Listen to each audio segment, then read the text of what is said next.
Hello and welcome. I'm back with another edition of Interview with DJ Nocturna. Please like and subscribe and make a comment on my YouTube channel if you like my guests and the interview. This interview will air on Saturday, October 16, 2021. My guest is Shawn Patrick Nolan, one of the founders of the Toronto dark wave duo called TRAITRS. Hi, Shawn. Hi, how are Yeah, you? thank you for joining me. Oh Uh, yeah, thank you. Thank you yeah, very like much for having me. yeah, I was like saying, Shawn could have joined us, but I know he can't be here today, right? So that's the Yes. other Yeah. Shawn. So that's a different spelling of Shawn Tucker. Yes. Yeah, and Yes. so it's the two of you that make the band TRAITRS, Hmm. right?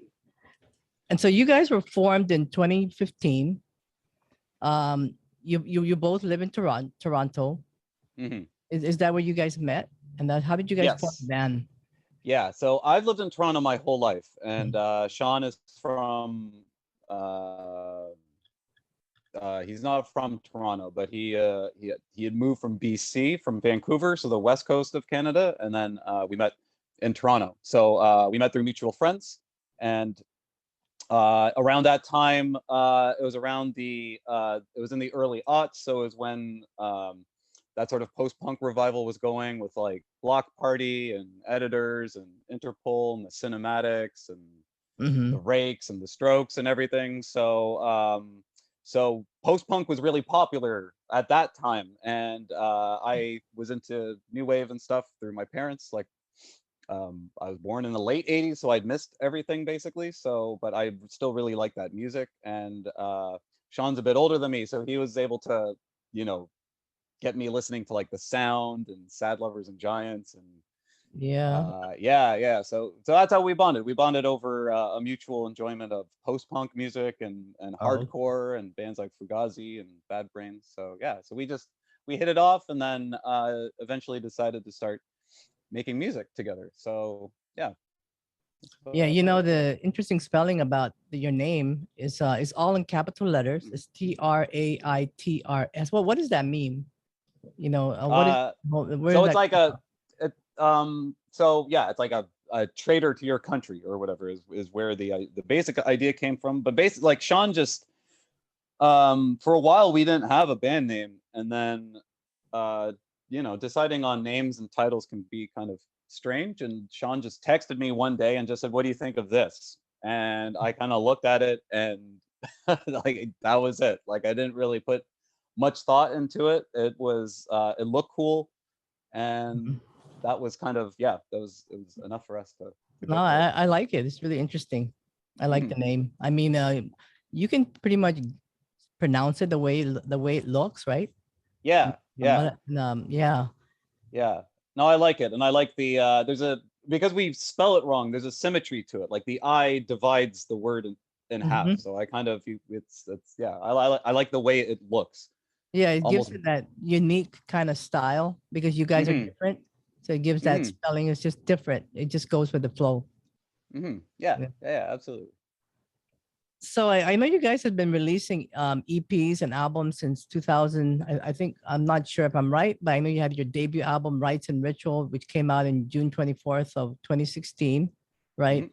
Yes. And you've been releasing EPs, Heretic, Speak in Tongues.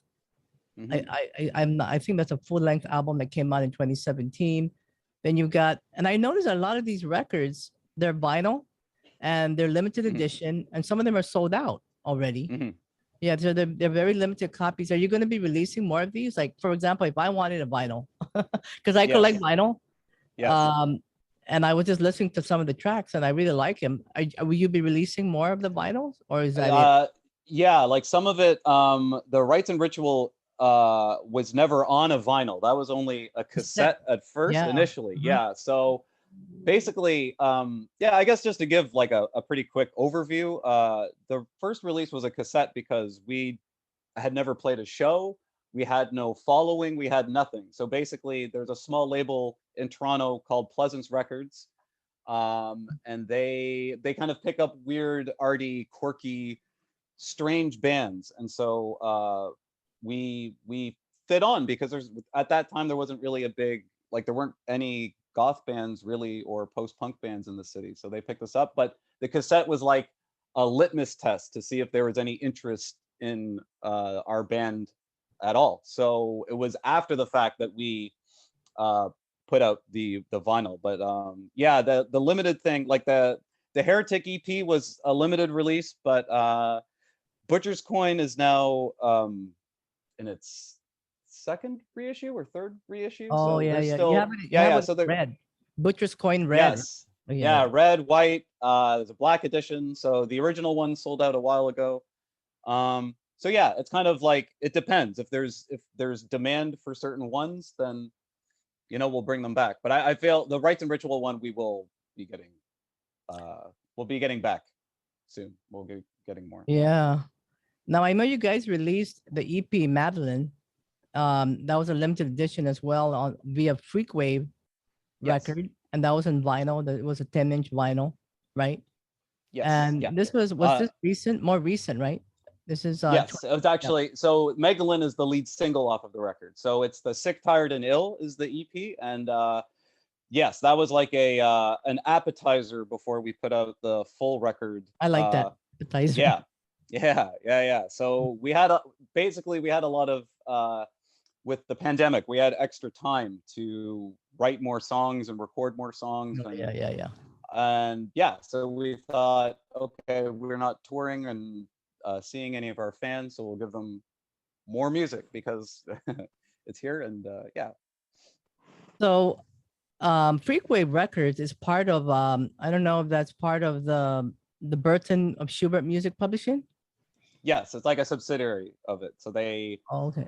they started to they branched out and started making like smaller boutique record labels for different subgenres that are under the, so it falls under the umbrella of Schubert Music Publishing. So how did you meet Eric Burton and those guys? Yeah.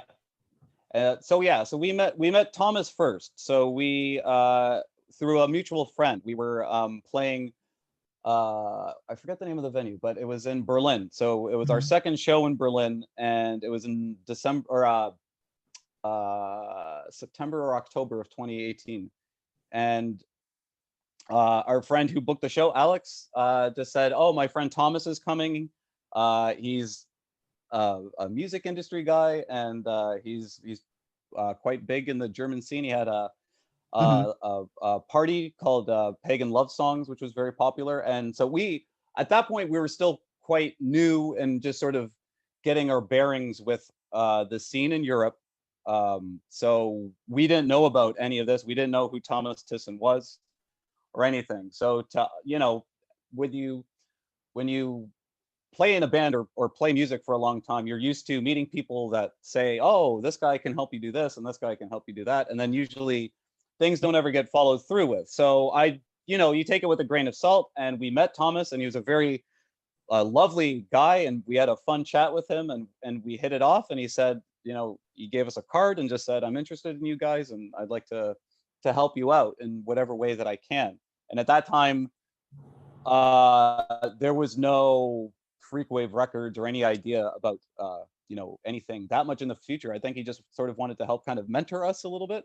And then they put us on tour with Holy Grail, which is a band from Cologne that is now no longer around, unfortunately. But they are a great band. They opened for OMD and VNV Nation, and so they were really coming up. So they got us opening slot for Holy Grail, and then in Hamburg, that's where we met Eric Burton. And again, same thing, very nice guy and very friendly. And then eventually we were playing with She Passed Away in Berlin. It was at our the second to last show before the pandemic started.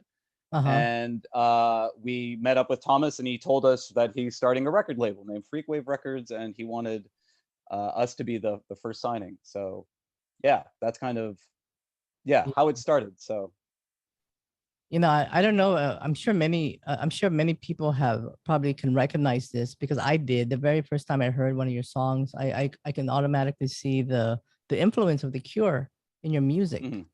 Yeah. Is that one of your influences? You have other influences? Yeah. Oh yeah, we've got a lot yeah, we've got a lot more, but that's sort of the idea was basically from bands like Dead Can Dance and Southern Death Cult. The sound from The Lion's Mouth was a really important Yeah, album those to are all Shawn and like I. yeah. Yeah, so Echo and the Bunnymen and bands like that. So yeah, and like Yeah. of course, like albums like Pornography and Mm. Faith and Disintegration are near and dear to both Yeah, my I heart and Sean's heart. And can totally relate to any all of those. A very 80s influence and in many ways. Um yeah, the Southern yeah, Death Cult is like one of my favorite as well. I like Flowers in the Forest. Yeah, you know that song. I mean, yeah, mhm, and the Pornography yeah, album is my favorite Cure. So I yeah. can totally see the 80s influence.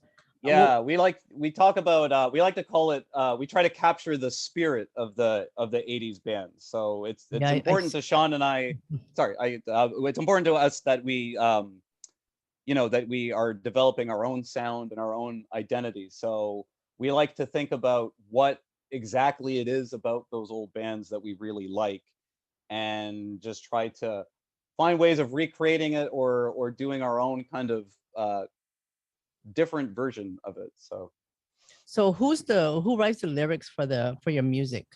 that would be the other Sean. So Oh, the Sean, God. Yeah. the singer, and yeah, he writes all the lyrics. So, I mean, we sort of before we go into the recording studio, we will go over them together Mm-hmm. and just make sure that sometimes lyrics work better written out than when you start to actually sing them out loud and you can kind of Right, right, hear right. like, oh, it's a little bit clunky or maybe there's too many words and you need to take things out. So Sean writes all of it himself and then we kind of go over it together and just say like, oh, take this word out, replace this word, kind of a thing. But he does it all mostly. You know, I was reading something about I guess the how you guys wrote and how you guys came up with Magdalene. They say some of our deepest, darkest times, in our lives Hmm.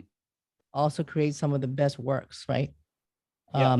And this is how was this song created? I think it was during that time. I was reading something about it, and I wanted let me see if I can remember. I think you said something like you guys were in Copenhagen at the time. Yes. Yeah. So we Um, were we were on tour with our friends the Foreign Resort from mhm. Copenhagen and Then Comes Silence from Stockholm, Sweden. So we were doing it was after the Hologram tour. So it was a Scandinavian tour. So we played in Finland and a few shows in Denmark and a few shows in Sweden. So we had several days off in Copenhagen and we were staying in it was like basically a closet. It was basically Mhm. like a room that had two mattresses on the floor and like a sink and a toilet Yeah. that did not have a sink in the toilet. So it was literally a room with just a toilet. So we were staying in this like I don't know. It was this really it was a very sparse room that we were in and it was just the two of us and we'd been like at that point like we had been on tour for so long and we were so tired and touring is great but it's also like your sleeping patterns get messed up and you're not eating right and you miss home and you're mentally in kind of a weird headspace like you have no home you're basically like just like a traveling troubadour or something. Like you Mhm. feel like you at points like you don't exist really because you don't, and so you're in this kind of weird headspace. And we were both at that time missing home a lot. And Mhm. without getting into specifics, there was some personal matters that were going on for the two of us. And we just needed some time to we also just wanted to like we not play our set anymore. Like when you play shows so much, it's not like you get tired of it, but you start getting itchy to start working on new stuff and playing new material. So we were playing live so much that we thought like, okay, let's really start writing. So the Foreign Resort let us use their rehearsal space for a couple of Mhm. days. And in about 6 hours, we wrote Magdalene. Basically the version that's on the record is how we kind of wrote it in this really fast concentrated kind of rehearsal Mhm. session. And yeah, it was interesting. It's like there's some songs take a long time to develop, and then other songs you immediately know that there's something special about it. And Magdalene was like that. It just sort of it clicked right away, and we knew Yeah. uh yeah, that there was something to it. And yeah. Yeah, and you know that song is up. It was let me see. It spent 5 consecutive weeks in the German alternative charts, right? Yeah, Believe. that was Yeah. crazy for us. Yeah. We were Great with song. It's really a great yeah. song. Oh, Yeah. thank you very much. Thank you. Yeah, it's been very nice. The feedback for Very catchy. the new stuff. Very Yeah, it's been very touching. Everybody seems to be really connecting with the new stuff a lot, which means a lot to us. And then you have another track that you it's called All Ballerina. And this Hmm. was recorded and produced by Josh Korody, Yes. and also mastered by Pete is it Maker? Pete Maker? Is that right? The guy who mastered, let me Yeah, see, Pete I Maher. can't remember his name right now, but Yes. I guess Yeah. he's done other, like he's done some work with Nick Cave and the Bad Seeds and Prince and so forth. He's worked with, he did the Peaky Blinders soundtrack for which is a BBC show, which is Pete fantastic. Maher, I think it's Maher. Yeah. Yes, yeah. So he yeah, his experience. He's done like Nine Inch Nails and U2 and Depeche Mode, but his what's really cool about him is he has this like a sort of like an ethic about working with independent bands, that he understands how important it is for the future of Mhm. music and for the future of especially like niche genres like post-punk and goth music, how crucial it is that you celebrate the older bands, but you need younger fresh bands to carry the torch after these people can't play anymore. So he offers lower rates for independent bands, so you get like all of his expertise and his knowledge and his experience. And yeah, so it was important for us that the production on our new album was a lot, you know, Yeah. brighter and louder than our previous stuff. So Pete helped. It was really fun working with Pete. He was a very nice guy, very easy to work with. So this album that's coming out is called Horses in the Abattoir. Can you Mhm. tell us about that? I mean, what does the title mean? I mean, I kind of know what Abattoir means, but what can you tell us a little bit about that album? It's an interesting title. Yes, basically it's about the album. I guess the overarching theme for it is kind of is like how humanity treats, like how people treat other people and how people treat our surroundings, and how we neglect it and abuse it and take advantage of it. And it's about the like the ways that we cope with time and death and just life and this sort of thing. So the title is metaphoric, and it's literal. Like on the record there's a sample of an actual slaughterhouse on it. So it's a little bit yeah, it's just it's like like the world is in a really dark place right now. I think that's Yeah, a pretty safe yeah, statement to it make. certainly And is. yes, so Mhm. it feels like we wanted to make a record that reflected that. And yeah, that's kind of what we felt. So it's kind of like destroying this beautiful innocent creature, which is a thing that humans seem to like doing quite a lot to not just animals but to people and other things. So that's yeah, Yeah, where it came I from. really like Mouth Poison, and I like the image that you guys this I don't know if that's the album cover. I love who Mhm. did the photography. That was beautiful. So that's also the other Sean. So he does. Oh, We do everything. We do all the art direction ourselves, and we wow. yeah. So we're kind of yeah. We wear different hats in the band. We do And I a know lot of that different song is things. very personal as well. Hmm. Yeah, yeah, it's a great. It's a um, it really it really I really feel the the I guess I like it. I feel connected to your music. Hmm. You know, Hmm. Thank you um, very much. yeah, and I know that the Horses and the Abattoir will be released on vinyl, CD, and digital as well on November 19th via Hmm. Freakwave Records, right? Yes. Is Yes. that also produced by the Josh Korody as well? Yes. Okay. Oh, okay. Yeah. So he's yeah, so we've collaborated with Josh on all of the TRAITRS records. So he's produced and mixed everything from Rites and Ritual up until the Mhm. newest stuff. So we've been working with him since day one. So he really we call him our Martin Hannett basically. So he really understands our sound and he really That understands one. our style. Yeah, yeah, yeah. I So like that comparison. I know there's you guys have rose quickly. yeah, no, and he's Um, yeah, go ahead. oh sure. Oh, sorry. Yeah, I think our I think my connection's a little like, but yeah, no, Josh.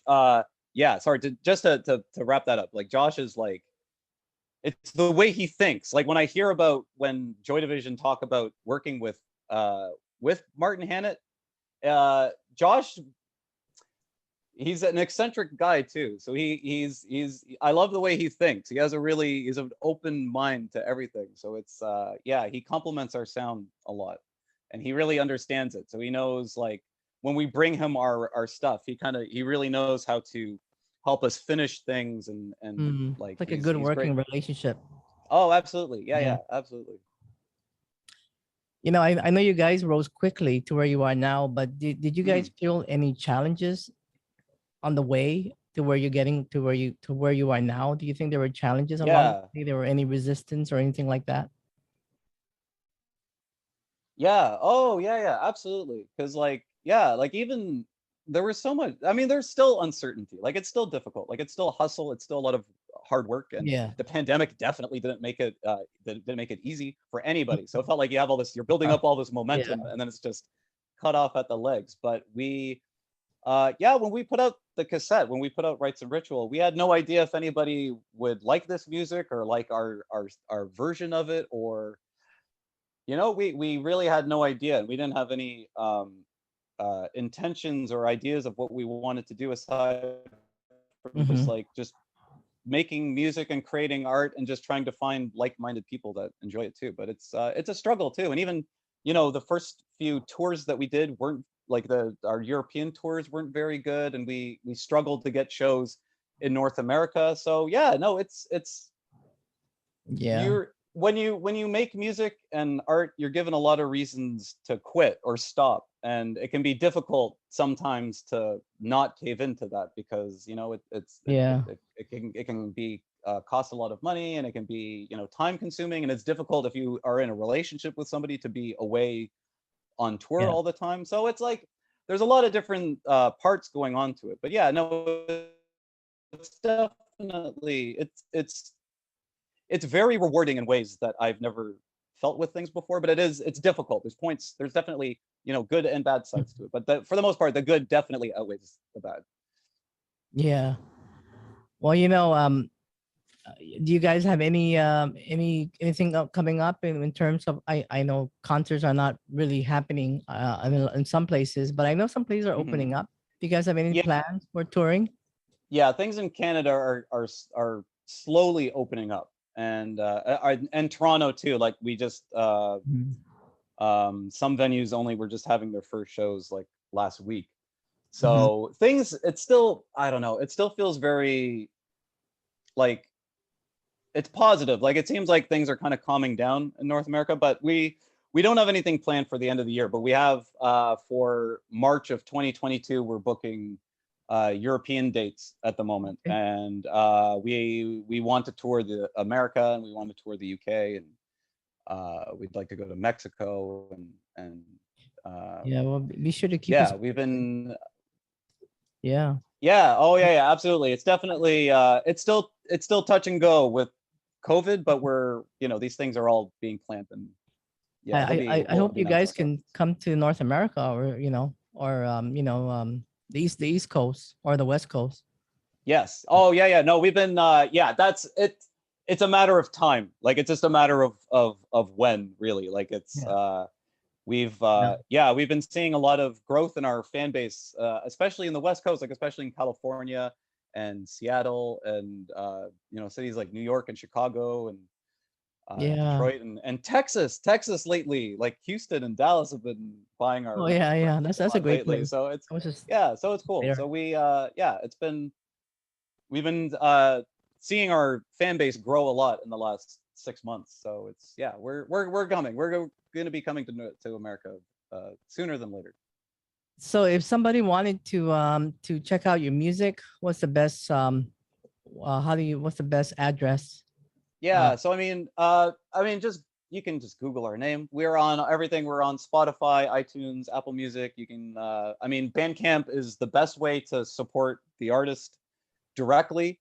Mhm. We design everything ourselves, from the t-shirts, and we, you know, Oh everything. yeah, yeah. So You guys yeah, have T-shirts. You guys have this limited vinyl collection of your album, yeah, and Horses in the Abattoir will be in vinyl as well, right?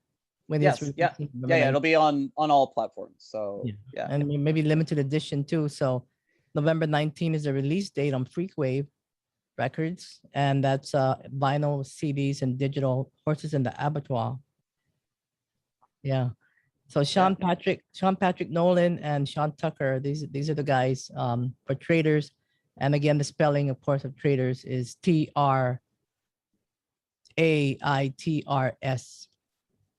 yeah. All right. That's it. Well, congratulations on your new album. Looking forward to playing the album when it comes out. Yeah. Are you going to be releasing another single, or is until the release dates? I know you got another month Yes. there.